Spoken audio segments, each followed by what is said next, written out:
Have you ever been in a place in your life when you felt like you had no one to talk to, no one to turn to? Have you ever been in a place when you thought, boy, if only I had a place to go to at least express myself, a place to go to get things off of your chest? We've all thought like this, and we've also entertained the thought of how much further we all would be if things were different. What blessed me in today's message is to see the number of people who are not just familiar with sickness and disease, but the number of people who are standing in the same place looking for an opportunity for deliverance and an opportunity for healing. I could not jaunt by this text and not accentuate how relieving it must have been for them to be around each other during a time of difficulty and at a time of waiting. The Bible said that these impotent and disabled people waited with one another on one of these 5 porches, and these 5 porches served as their shelter. When you think about a porch, it is also a place to discharge dirt, which is what we all need. A place to go where you don't have to be ashamed to let it all go. Here's what you get from today's message. You and I need a place to wipe our feet.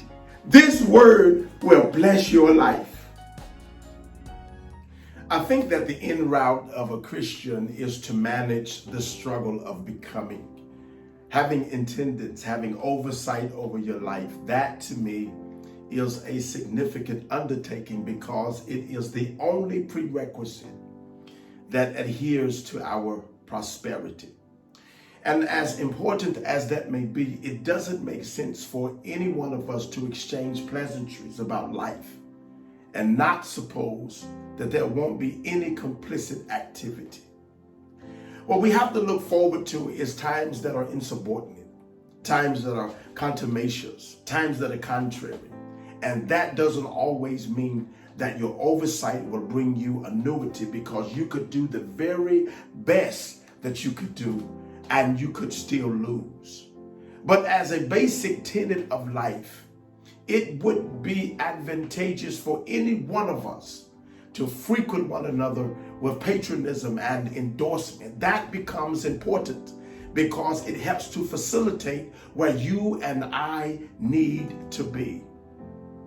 What's credulous is to assume that your tasks can be satisfied without approval, without advice, without support, and without attachment.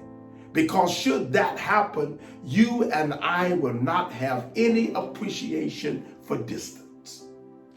I want us to make note that part of our success is called reciprocal respect.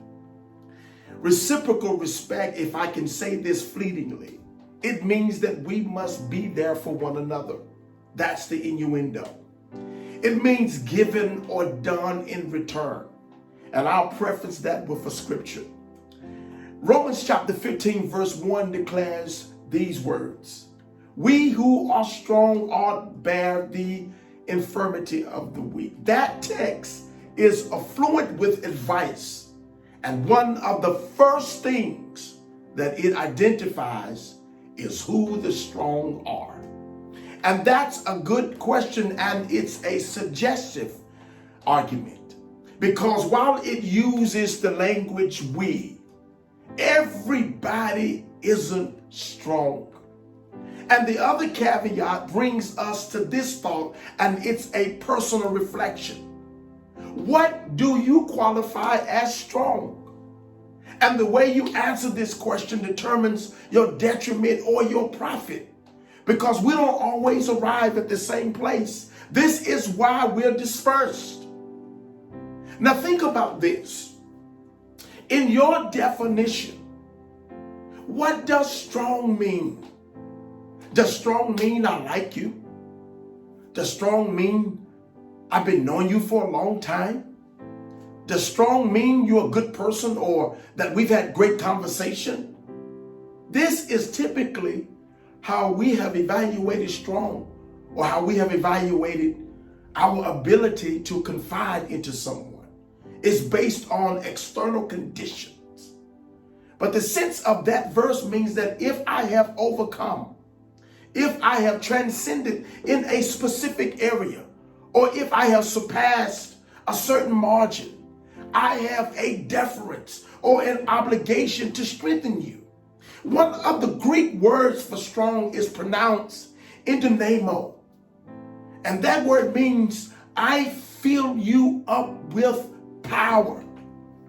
And you can only do that if you're qualified or have reached a certain turning point or a certain breakthrough anniversary. Here's what can happen.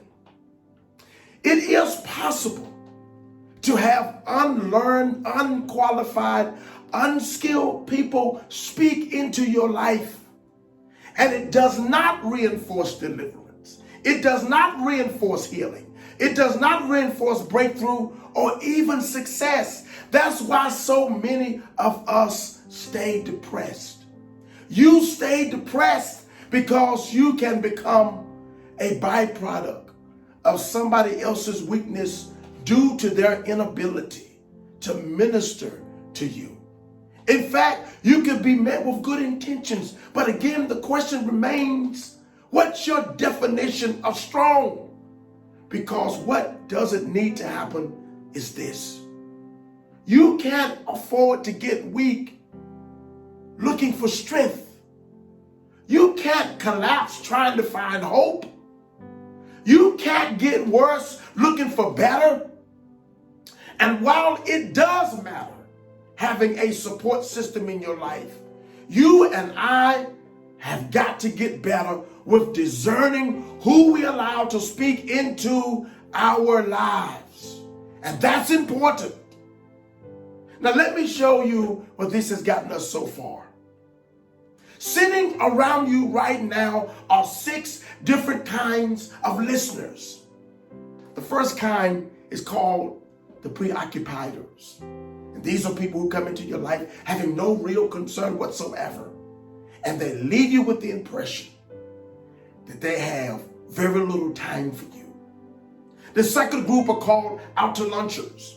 And these are the people who are there physically, but out of touch with you in their mind. The third group is called whatevers. And these people show very little interest or reaction when listening. They can care less about what you're going through. The fourth group is called the combatives. And these are the people who are always armed and ready for arguments. They only listen to you to find out your flaws, and they dismiss opportunities to minister to you by pointing out unrelated issues. The fifth group is called the analysts, and the analysts are people who always try to tell you how to do something, but they exercise very little application in their lives themselves. And finally, we have high-level listeners, and these are the people who genuinely care. These are the people who genuinely support you. These are the people who genuinely want to help you through uncertain times. Unfortunately, we will encounter the former before we will the latter. And as this happens, our deliverance is delayed. And when your deliverance is delayed, you have to live with a condition a lot longer than usual, which is where most of us are at right now in our lives. Living with long-term realities that by now is exhausting. But here's what I want you to think about. Think about what not knowing something has cost you. Think about how much further you could be in your life had you been given the right information. Think about all of those unnecessary trips in the same direction, listening to the wrong people. And by the time we open our Bibles to John's Gospel chapter 5, one of the first things that John's Gospel chapter 5 announces to us is what we're going through right now, and that's interruption. John's Gospel chapter 5 announces to us interruption and delay and deferment and postponement. Here is a man who has been delayed for 38 long years. He's incapacitated. He's disabled. He's limited. And the only excuse that we have on record seems to be how he's treated by other people. Let's highlight his grievance or his hardship. Because in his own words, he said, every time I try to get into the water, here's my problem. I got people issues. What are his people issues? Well, apparently every man is for himself. And for this reason, he can't get the right support. Does that sound familiar to anybody listening to me? Can't get no support. The bigger issue is that there are too many people who all share the same basic concern. And that can be a disservice, especially when everybody feels as if though it's their season to be healed, which is most likely the obvious concern in this text. As a consequence, this enfeebled and exhausted, disabled man remains in a condition that has restricted his life since history released his biblical portfolio. What enlarges this document is the reprehensible pattern of not being able to do anything normal. This man has seen 38 years of no deliverance. This man has seen 38 years of disappointment, 38 years of delay, 38 years of setback and waiting, 13,870 days of being in the same place. And let's not forget 38 years of not having the right people in his life. And that doesn't necessarily mean that all of them are bad, but it does suggest that perhaps there's hardly anybody in a position to help him for one reason or another. And you have to imagine that after a time, that can be challenging mentally, that can be challenging physically, and that can be challenging spiritually. Which brings me to an interesting point, and that is, nobody enjoys not getting anywhere. Who wants to be stuck or fastened to abnormal? Who wants to deal with the same stuff over and over and over again? Who wants to be shipwrecked by mediocrity? Who wants to be stranded by affliction? Who wants to be marooned with limitations? Now, keep that in mind while I step away from the tradition of expository preaching, or what some may call the conversational approach to teaching. Because what I need for you to grasp this morning is not your typical Bible exegesis. Now, in times past, we've had colorful sermons and lectures that expedited preaching that was routine. In fact, some of the most greatest conventional messages familiar to the church, especially in the context of John's Gospel chapter 5, gave us titles that informed us on what to do when feeling left out, what to do when feeling disenfranchised, realizing you are at the mercy of God, realizing that God is on the way. Another iconic title is, Do You Want to Get Well? The Moving Waters. There's a stirring in your life. These are just a few sermon titles that has blessed you and I down through the years. But here's what I want us to take into consideration. I want to call your attention to verse 2 of chapter 5, because rarely are we drawn to this verse as a preachment. But for clarity, continuity, and framework of this message, verse 2 stood out to me, and here is what it reads. Now there is in Jerusalem near the sheep gate a pool, which in Hebrew is called Bethsaida, having 5 porches. Now we've raised our talking points about the angel coming at a certain season to trouble the waters. We've raised our talking points about the impotence of this man's condition. We've raised our talking points about the demographics of the sheep gate in Jerusalem. But what we don't hear often is the significance of the porches. And if you don't consider its significance, you will assume that there's this audience of people who would emerge into the pool without there being a protocol in place. But as it were, I've realized that the 5 porches were useful because these covered areas is where the sick would gather and await their opportunity to get into the pool for their healing and for their deliverance.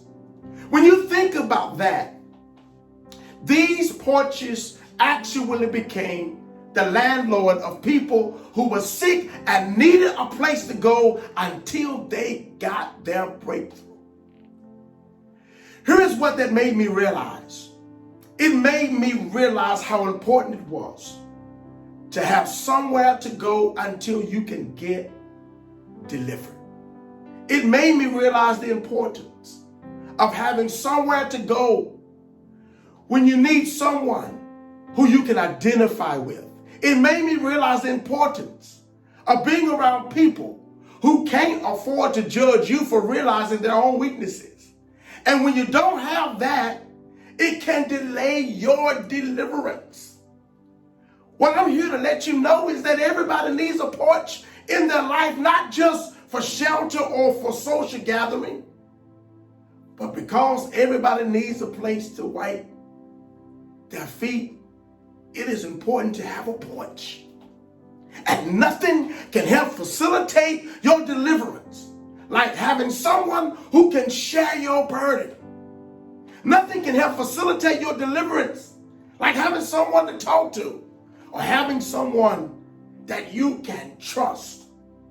My friend, the Lord laid this word upon my heart because he needed you and I to realize that we needed a place to wipe our feet.